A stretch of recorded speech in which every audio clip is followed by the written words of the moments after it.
오늘 본문의 히브리 11장은 믿음장입니다. 믿음이 무엇이며 어떻게 살아가는 것이 믿음으로 살아가는지를 오늘 본문은 소상하게 우리에게 잘 말씀을 하고 있습니다. 우리가 믿음으로 살아가는 삶의 현장을 되돌아보면 때로는 막연할 때가 많습니다. 이게 도대체 믿음으로 살아가는 것인지 아닌지를 이렇게 혼돈이 일어날 때가 종종 있습니다. 오늘 수많은 많은 사람들이 믿음의 실상을 쫓지 아니하고 흑상을 쫓고 있다는 게 가장 큰 문제입니다. 다시 말하면 믿음이 아닌 것을 믿음으로 착각하고 신앙생활하고 있다는 말씀인 것입니다. 우리가 믿음으로 바로 살아가게 되면 오늘 저와 여러분이 바라던 모든 소망들이 다 주 안에서 이루어집니다. 오늘 저와 여러분이 믿음으로 살아가게 되면 하나님의 거룩하신 의가 오늘 저와 여러분의 삶 가운데 구체적으로 이루어 나간다는 말씀인 것입니다. 우리는 믿음으로 이 모든 세계가 하나님의 말씀으로 지어진 줄 우리는 믿습니다.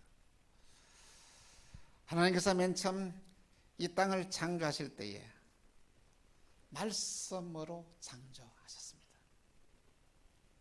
빛이 있으라 하시니까 빛이 있었고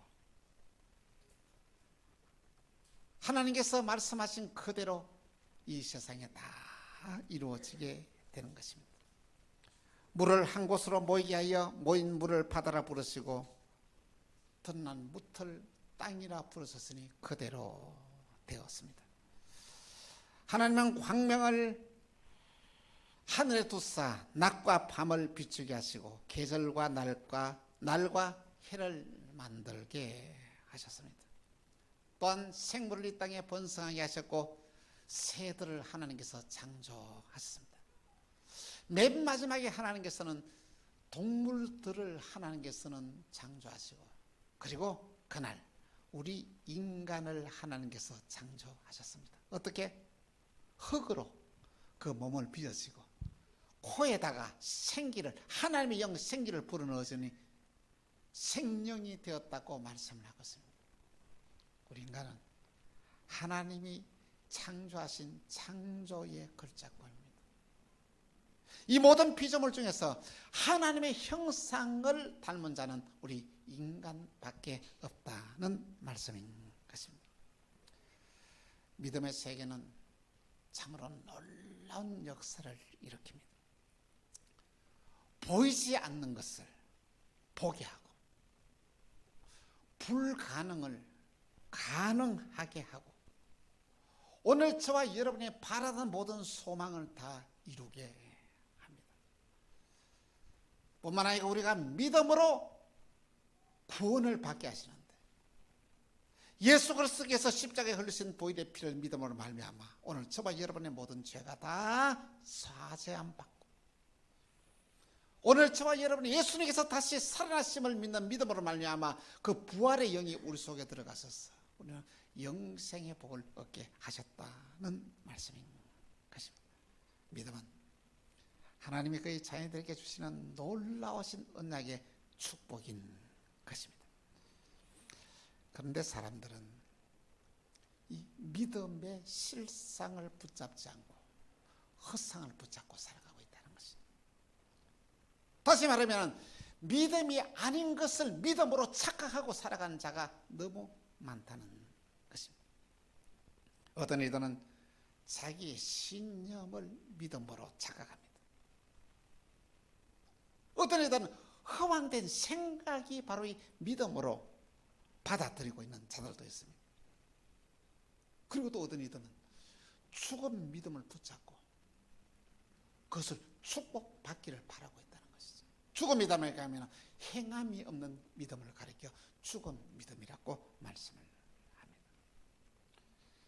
코로나19로 인하여 오늘 수많은 성도들이 믿음의 위협을 받고 있습니다. 코로나19의 전염을 예방한다는 게 한 차원에서 교회에 예배를 드리지 못하겠습니다. 그것이 벌써 1년이 넘었습니다. 1년이 지난 동안에 성도들이 교회 와서 예배를 드리지 못한 결과가 어떻게 지음되었습니까? 얼마나 많은 성도들이 타락의 길을 걸어가고 있는지 모릅니다. 인터넷 동영상으로 처음에는 예배를 드린다 해서 뭐 교회 가서 예배 드리나 인터넷으로 예배 드리나 같다고 생각하고 그래서 예배를 드리겠습니다. 참 재미있는 이야기는 처음에는 말이야 하나님께 예배를 드리는데 그렇게 예배를 드린다 그러면서 정장을 하고 바로 앉아서 정성스럽게 예배를 드린대요. 그 다음에는 차츰차츰 어떻습니까? 이불 속에 들어가서 예배를 드리는 일들도 많이 일어난다고 합니다. 처음에는 교회에서 예배가 중단된다는 게 한 소식을 이것을 충격으로 받아들였습니다. 왜? 그런 예가 한 번도 없었기 때문에. 그런데 시간이 지나면서 한 번 예배 빠지고 두 번 예배 빠지면서 그것이 당연한 거를 뭐 어쩔 수 없는 일이지 뭐. 그것을 코로나19와 서로 같이 생각을 같이 맞추면서 그것이 바로 이게 현대인들이 살아가는 지혜라고 생각하면서 그것이 믿음이라고 착각하면서 이렇게 예배가 중단되었다는 말씀인 것입니다. 아무리 단속이 심해도 아무리 코로나19의 위험이 있더라도 교회에서는 얼마든지 대처할 수가 있습니다. 아니 예배를 1부, 2부, 3부 드리면 되는 거예요. 문제는 뭐냐면 교인들이 문제인 거예요. 예배 드릴 만한 마음이 없어서 이런 일들이 일어나게 되었다는 것입니다. 저는 이 코로나19를 통하여 성도들의 믿음이 무너지는 것을 바라보면서 너무 놀랐습니다. 이야, 이럴 수가. 우리 믿음의 선조들은 그렇게 살지 않았습니다. 예배 드린 데에 목숨을 걸었습니다. 그의 인생을 걸었습니다. 주일날 예배를 빠진다. 이거는 상상을 초월한 일이에요. 있을 수도 없는 그냥 사건 중에 사건이었다는 말씀인 것입니다. 신앙생활에서 가장 중요한 것이 예배가 무너지면서부터 살아가는 성도들의 신앙의 삶이 지금 완전히 황폐되어 가고 있는 것이 오늘 현실이라는 것입니다. 왜 그럴까요? 믿음의 실상을 잃어버리고 믿음의 헛상을 붙잡고 신앙생활하고 있다는 말씀인 것입니다. 이스라엘 백성들이 출애굽하여 약속의 땅 가나안으로 나아가면서 하나님께서는 그들에게 놀라운 기적을 행했습니다. 애굽에서 10가지 재앙을 내리면서 얼마나 많은 이적과 기적을 이스라엘 백성들이 보는 앞에서 행했습니다. 그들은 한결같이 그 홍해 바다를 마른 땅으로 다 건너왔습니다. 얼마나 놀라운 기적입니까? 뿐만 아닙니다. 낮에는 너무 태양이 뜨거우니까 모래밭을 이렇게 광야를 지나가면 너무 힘드니까 하늘에서 구름을 쫙 가려서 시원하게 합니다. 밤에는 너무 춥거든요.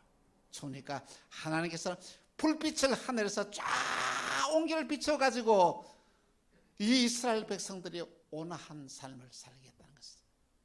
처음에는 야 놀랐다, 저 하늘 봐라, 구름에 가려서, 야 저 하늘 봐라, 저 빛이 우리에게 비치고 있어. 그들은 환호하고 놀랐지만은 똑같은 일이 하루가 지나고 열흘이 지나고 한 달이 지나면서 이것이 어떻게 받듭니까? 당연한 것처럼 생각하는 거예요.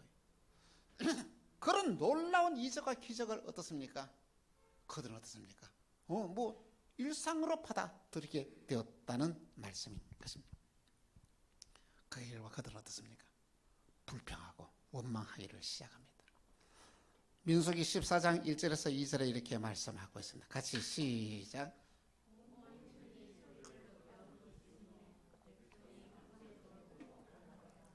이스라엘 자손이 다 모세와 아론을 원망하여 온 회중이 그들에게 이르되 우리가 애굽에서 죽었거나 이 땅에서 죽었으면 좋았을 것을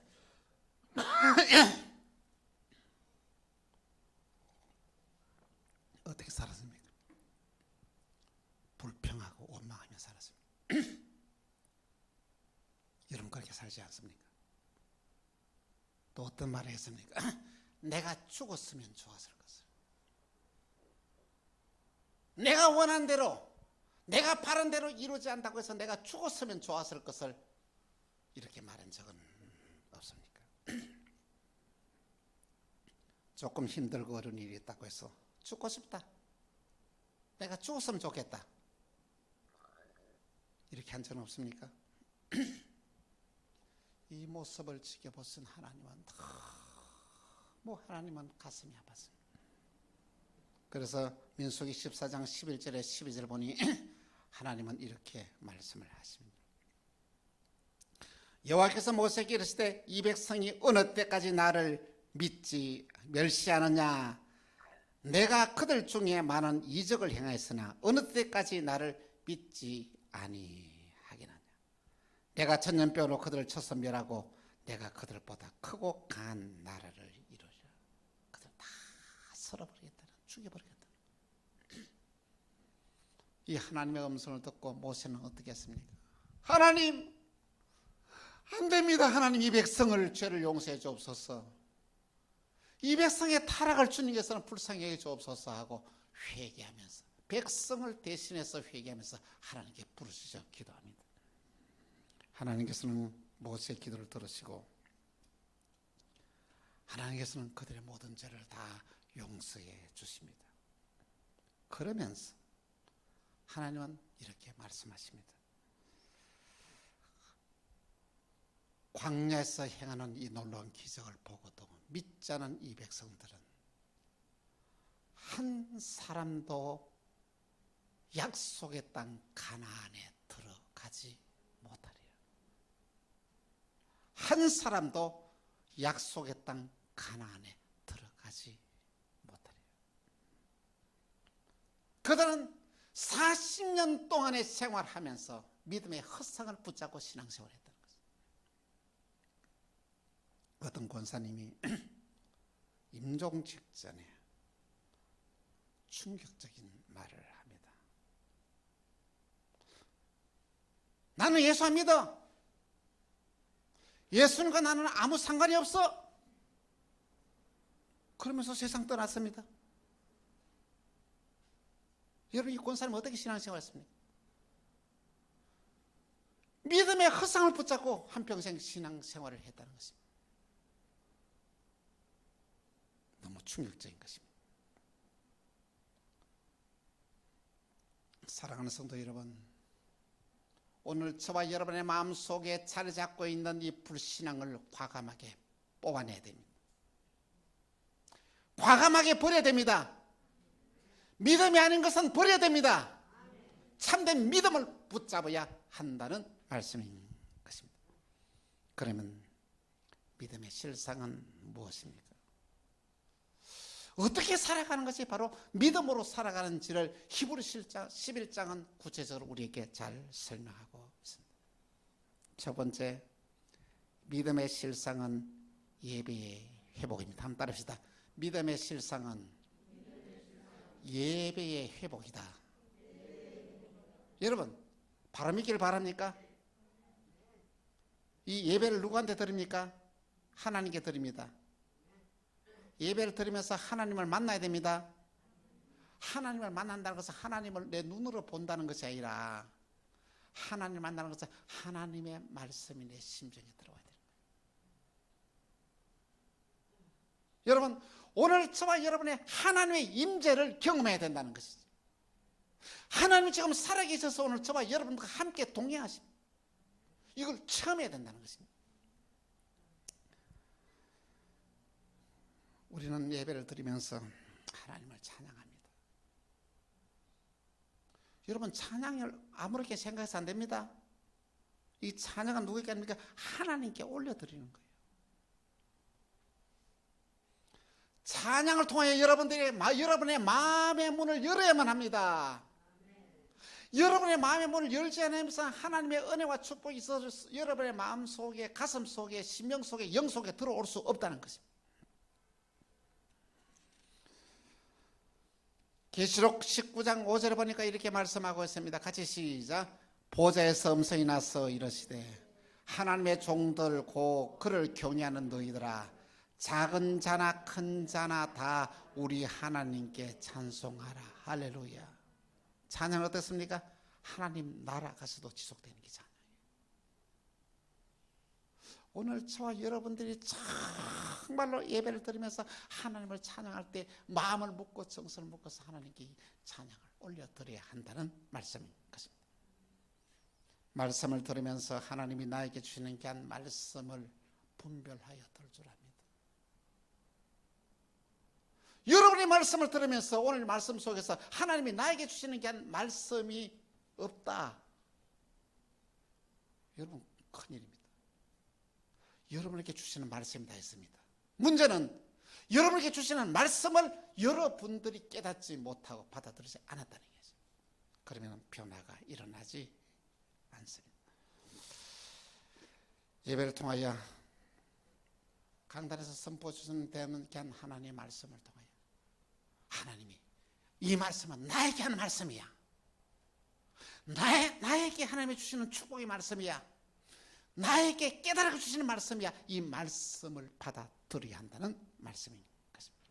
그렇게 하면은 여러분의 속에 이 말씀 속에 언약되는 모든 축복이 여러분 속에 들어오게 됩니다.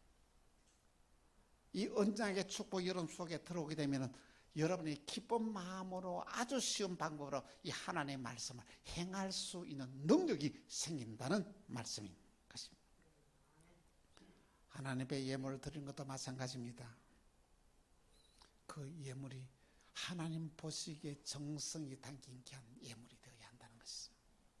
성전에 앉아서 예수님께서는 그 하나님의 헌금을 드리는 사람들을 쭉 지켜보았습니다. 그런데 한 과부가 들어오더만은 두렙돈, 지금 한국 돈으로 말하면 200원이 될지 지금 2천이 될지 지금 정확히 계산이 안 되는데만은 이것을 갖다 하나님 앞에 두렙돈을 드리는 이 여인을 보면서 하는 말입니다. 이 여인이 많은 사람들보다도 가장 많은 예물을 하나님께 드렸다고 칭찬을 했습니다. 오늘 저와 여러분이 드리는 예물이 예수님 보시기에 칭찬 들을 만한 게 예물입니까? 그 예물이 여러분이 예수님께 그만큼 정성이 담겨진 게 예물입니까? 믿음으로 아벨은 하나님이 기뻐하는 살아있는 예배를 드렸습니다. 히브리서 11장 4절에 이렇게 말씀하셨습니다. 믿음으로 아벨은 가인보다 더 나은 제사를 하나님께 드림으로 의로한 자는 증거를 얻었으니 하나님이 그 예물에 대하여 정언하심이라. 그가 죽었으나 그 믿음으로서 지금도 말하느니라. 가인보다 더 나은 제사를 드렸다. 주목해야 됩니다. 가인의 제사는 어떻습니까? 자기의 욕망을 추구하는 예배였습니다. 하나님 앞에서 불평하면서 원망하면서 드렸던 귀한 예배였습니다. 아벨은 어떻습니까? 양의 첫 새끼를 드린 예배, 예물이었어요. 예배. 가장 귀한 것을 하나님께 드림으로 하나님이 아벨의 제사는 받으시고 가인의 제사는 받지 않았습니다. 놀라운 것은 하나님이 가인의 제사를 받지 않으니까 가인이 한 것마다 모든 것 저주의 길을 걸어요. 아벨은 하는 일마다 다 잘 되고 하는 일마다 하나님을 기쁘시게 하고 형통해서 이면 예배가 회복되어지면 이런 놀라운 일이 난다. 오늘 저와 여러분이 예배가 회복되어지면 아벨에게 나타나신 언약의 축복 여러분에게 임할 줄 믿으시기를 바랍니다. 그렇습니다. 오늘 믿으면 하나님을 기쁘게 할 수 있어요. 오늘 저와 여러분이 믿음으로 바로 살아가야 되면 내 운명이 바뀌어지게 됩니다. 두 번째로 믿음의 실상은 순종입니다. 순종은 하나님의 축복을 받는 축복의 문입니다. 여러분 축복의 문에 들어가야 복 받지 않겠습니까? 이 순종이 그만큼 기초한다. 순종이라는 것은 뭐냐면요, 기쁜 마음으로 누가 시기 사는 게 자원하는 마음으로 하는 것을 가리켜 이 순종이라 그렇게 말을 합니다. 참 놀라운 것은 하나님께서는 아브라함을 갈대아 우르에서 부르십니다. 하나님께서 아브라함에게 너는 본토 친척 아비 집을 떠나 내가 내게 지시할 땅으로 가라. 내가 너로 큰 민족을 이루고 내게 복을 주어 내 이름을 창대하게 하리니 너는 복이 될지라. 너를 축복한 자에게 내가 복을 내리고 너를 저주할 자에게 내가 저주하리니 땅의 모든 족속이 너를 인하여 복을 받으리라. 놀라운 땅의 모든 족속이 너를 인하여 복을 받으리라. 너는 복의 근원이 된다는 것입니다. 놀라운 것은 이 말씀을 아브라함은 듣고 있습니다. 그대로 순종했습니다. 그 다음날 행동에 옮기는 거예요. 뒤로 미루지 않았습니다. 하나님의 말씀 듣고 즉시 행동에 옮겼습니다. 누가 따라갔습니까? 롯이 따라갔어요. 놀란 것은요, 롯은 아브라함 따라만 간데도 그래 복을 받았어요. 롯도 엄청난 이 복을 받았던 것입니다. 오늘 하나님께서는 아브라함께 말합니다. 자, 아브라함아, 저 하늘의 별을 봐라. 별이 몇 개지? 너 셀 수 있어? 하나님께서 바다의 모래를 봐라. 이 모래가 몇 개인지 셀 수 있어? 너희의 후손이 이렇게 많으리 이렇게 약속하십니다. 하나님이 약속했으면 빨리 줘야 되잖아요. 1년이 돼도 소식이 없어. 아니 10년이 지난데도 소식이 없어. 20년이 하나님이 약속하고 20년이 됐는데도 아무런 소식이 없는 거요. 그러면 어떻습니까? 에이, 하나님 거짓말하는 모양이다. 불신한데 놀라운 사실은, 아니 24년이 돼도 소식이 없는 하나님의 말씀을 아브라함은 절대 의심하지 않은 거예요.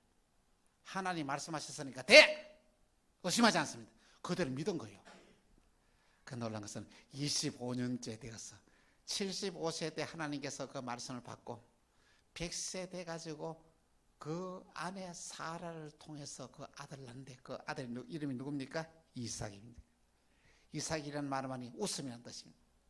귀한 가정에 이삭을 얻고 웃음이 넘치는 이런 기쁜 일들이 일어났다는 것이죠.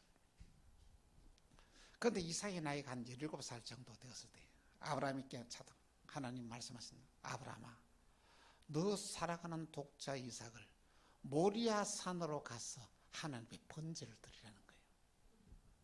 번제는 뭡니까? 이 껍질을 벗겨가지고 불로 완전히 태워서 드리는 제사가 번제입니다. 여러분 말이 됩니까? 하나님이 전화놓고 하나님을 갖다가 죽여서 갖다가 불로 태워서 바치네. 그건 놀라운 것은 고민하지 않냐고. 하나님 말씀하실 때 아브라함은 절대 고민하지 않습니다. 그 다음날 행동이 이래요. 어떤 밑에 하나님의 말씀을 주었다 이 아들이 죄가 되어도 하나님은 이 죄에서 하나님은 아들로 다시 살릴 줄 믿었습니다.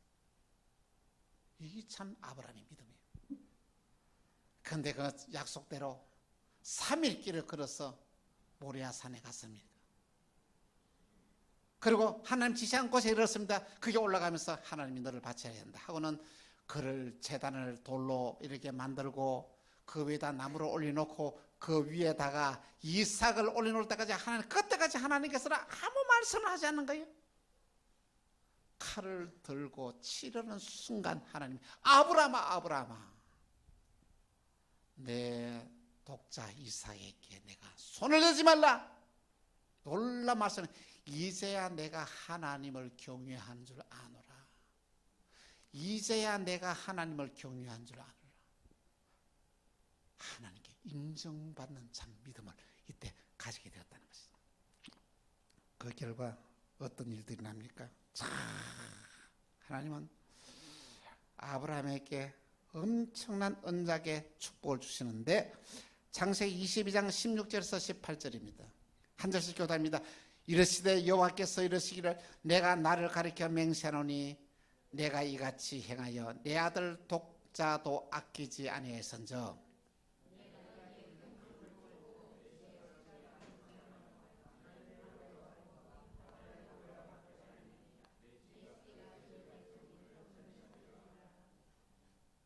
(18절) 같이 시작. 또 내 씨로 말미암아 천하 만민이 복을 받으리니 이는 내가 나의 말을 준행하였음이라 하니라. 아멘. 하나님의 말씀을 따라 준행하면서 순종하니까 이런 엄청난 복을 받았어요. 참으로 여러분 놀라운 사실은요, 하나님이 독자 이삭을 바치고 난 이후에 아브라함의 가정에 우환이 싹 사라졌습니다. 그전에는 많은 문제가 있거든요. 기근을 만나고 가정에 갈등이 있고 문제가 생기고 엄청난 가정에 문제가 있었는데, 독자 이삭을 하나님께 바치는 것부터 가정의 모든 문제가 다 사라져요. 아무 문제가 없었습니다. 여호와 일의 축복을 받아 내려왔는데, 그 이후로부터는 얼마나 아브라함의 남은 생애가 복된 삶을 살고 형통한 삶을 살고 감사하는 삶을 살고 노후가 얼마나 평안한지 몰라요. 참으로 놀라운 사건인 것입니다. 순종은 축복의 문입니다. 하나님이 저와 여러분에게 무슨 말씀을 하시는지 간에 그 순간 놓치지 말고 순종하는 결단이 있기를 바랍니다. 세 번째로 믿음의 실상은 고난을 약속의 상으로 받아들이는 겁니다. 여러분, 진정한 축복은 고난을 통해서 우리에게 찾아옵니다. 그래서 믿음의 사람은 문제를 두려워하지 않습니다. 고난을 피하지 않습니다. 고난할 문제를 믿음으로 이렇게 잘 받아들입니다. 이 고난을 통하여 하나님 주신 축복은 어마어마한 놀라운 축복이 그에게 있습니다. 고난은 인내를, 인내는 연단을, 연단을 소망을 낳게 하는 놀라운 축복이 우리에게 임하게 되는 줄 압니다.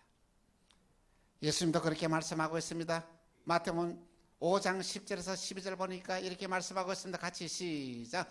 의를 위하여 박해를 받는 자는 복이 나니 천국이 그들의 것이며, 나로 말미암아 너희를 욕하고 박해하고 거짓으로 너희를 거스르는 모든 악한 말을 할 때에는 너희에게 복이 나니 기뻐하고 즐거워하라. 하늘에서 너희 상이 큼이라. 너희 전에는 선지자들도 이같이 박해를 받으리라. 고난을 무서워하지 마십시오. 핍박을 겁내지 마십시오. 그걸 갖다 믿음을 받으면 그 엄청난 축복의 사건이 되어진다는 것입니다. 모세는 바로 왕의 아들로서요, 바로가 될 수 있는 대권 주자 1위였습니다.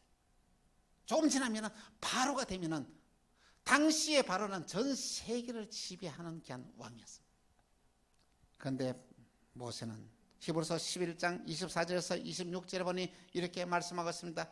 모세는 장성하여 바로의 공주의 아들 칭함받기를 거절하고 도리어 하나님의 백성과 함께 고난을 받기를 잠시 죄악의 낙을 누리는 것보다 더 좋아하고 그리스도를 위하여 받는 수모를 애굽의 모든 보화보다 더 큰 재물로 여겼으니 이는 상 주심을 받아 봄이라. 하나님의 백성과 함께 고난당하는 것을 애굽의 모든 보화보다 더 귀하게 생각했다는 것을. 왜? 하나님이 이 고난을 통하여 엄청난 상을 주시는 바라봤어요. 여러분, 힘든 일이 있습니까? 어려움이 있습니까? 여러분, 주님 때문에 힘들고 어렵고 고난당하는 일 있습니까? 이것 때문에 하나님이 엄청난 축복을 주신다는 사실을 기억하시기를 바랍니다. 사랑하는 성도 여러분, 여러분의 신앙의 삶 속에 믿음의 실상이 나타나고 있습니다. 여러분은 믿음의 헛상을 붙잡고 살아가고 있지는 않습니다. 믿음이 아닌 것을 믿음으로 착각하고 이것을 붙잡고 신앙생활하는 자는 없습니까? 과감하게 이것을 뽑아내야 됩니다. 믿음이 아닌 것을 버려야 됩니다. 믿음의 헛상은 실상으로 바뀌어지는 놀라운 역사가 여러분 가운데 일어나기를 바랍니다. 믿음의 실상은 예배의 회복을 통하여 이루어집니다. 믿음의 실상은 순종을 통하여 나타나게 됩니다. 믿음의 실상은 고난을 통하여 우리에게 찾아오게 됩니다.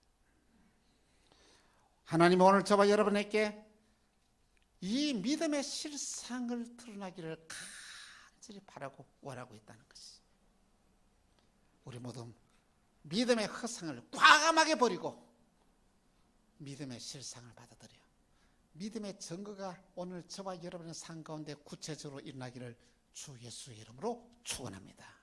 기도하겠습니다. 주님, 우리의 믿음의 헛상을 버릴 수 있는 결단이 일어나게 하시고 참 믿음의 실상을 쫓아 살게 하여 주옵소서. 우리 성도들의 삶 가운데 믿음의 실상이 증거로 나타나게 하시고 하나님의 살아계신 믿음의 증거가 우리 성도들의 삶 가운데 구체적으로 나타나게 하여 주옵소서. 사랑합니다. 축복합니다. 주 예수 그리스도 이름으로 기도합니다. 아멘.